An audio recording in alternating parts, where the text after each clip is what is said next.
اللہ سے ہمیشہ خیر طلب کرنی چاہیے، ہمیشہ بھلا مانگنا چاہیے۔ ایک دفعہ کا ذکر ہے کہ حضرت موسیٰ علیہ السلام کو اللہ تعالیٰ نے حکم دیا کہ سمندر کی طرف جاؤ، وہاں 3 کشتیاں ڈوبنے والی ہیں اور ان کی جا کر مدد کرو۔ حضرت موسیٰ علیہ السلام نے حکم الہی کی تعمیل کی اور سمندر کی طرف نکل دیے۔ حضرت موسیٰ علیہ السلام سمندر پہنچے اور دیکھا کہ ساحل پرسکون ہے۔ اتنے میں ایک دور سے کشتی آتی ہوئی نظر آئی جو آہستہ آہستہ ساحل کی طرف بڑھ رہی تھی۔ ابھی وہ کنارے سے کچھ فاصلے پر ہی تھی کہ حضرت موسیٰ علیہ السلام نے ان کو آواز دی اور کہا، کشتی والو، مسافروں ہوشیار رہنا، اللہ کا حکم آنے والا ہے۔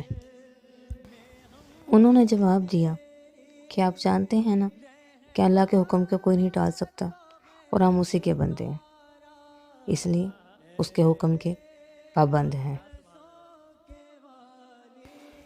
کشتی والے ابھی یہ بات کر ہی رہے تھے کہ اچانک ایک موج اٹھی، کشتی ڈولنے لگی، مسافر اپنے آپ کو بچانے لگے کہ اتنے میں ہی موج نے آ کر کشتی کو لیا اور تمام مسافر سمندر کی تہہ میں پہنچ گئے۔ اتنے میں تھوڑی ہی دیر میں ایک اور کشتی کنارے کی طرف آتی ہوئی نظر آئی۔ حضرت موسیٰ علیہ السلام نے ان کو بھی وہی کہا جو کہ اللہ تعالیٰ کا حکم تھا،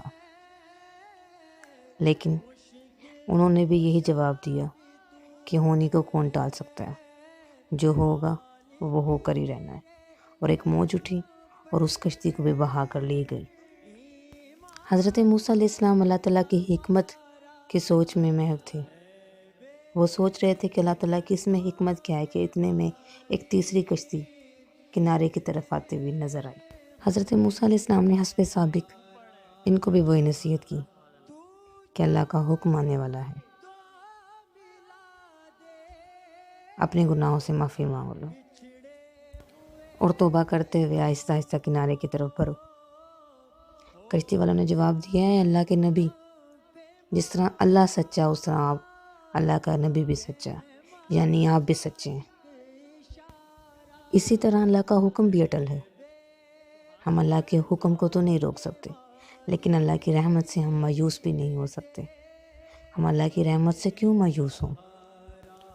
لہٰذا ہم اللہ کی رحمت پہ بھروسہ کرتے ہوئے سمندر کی طرف آ رہے ہیں اور وہ اپنے رحمت کے صدقے ہم سب کی حفاظت فرمائے گا اور ہمیں امن و سلامتی کے ساتھ کنارے تک پہنچا دے گا، اور ہماری منزل تک بھی پہنچانے والا ہمارا رب ہے۔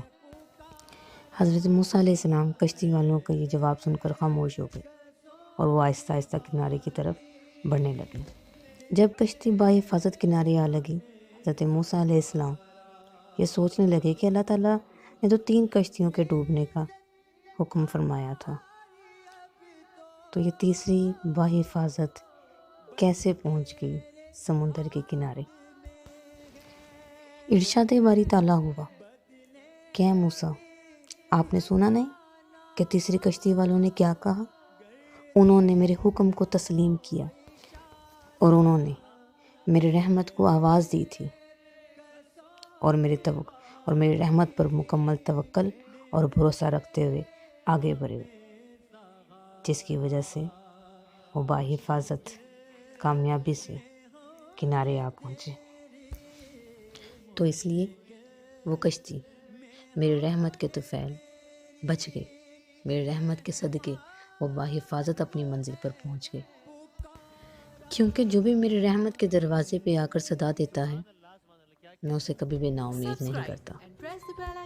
میرے پیارے بہن بھائیوں، حدیث میں آتا ہے کہ جب اللہ تعالیٰ نے اپنی مخلوق کو پیدا کیا تو اللہ تعالیٰ نے پہلے ایک مکتوب میں لکھا، عرش پہ لکھ دیا کہ میری رحمت میرے غضب پر حاوی ہے، لا تقنطوا من رحمت اللہ، اللہ تعالیٰ کی رحمت سے مایوس نہیں ہونا۔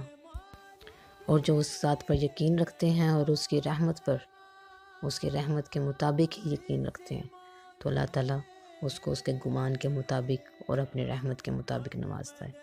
جزاک اللہ خیرا و کثیرا۔ اور آخر میں میرا چینل سبسکرائب کرنا مت بھولیں۔ خوش رہیں، خوشیاں بانٹیں، آسانیاں بانٹیں۔ اللہ حافظ۔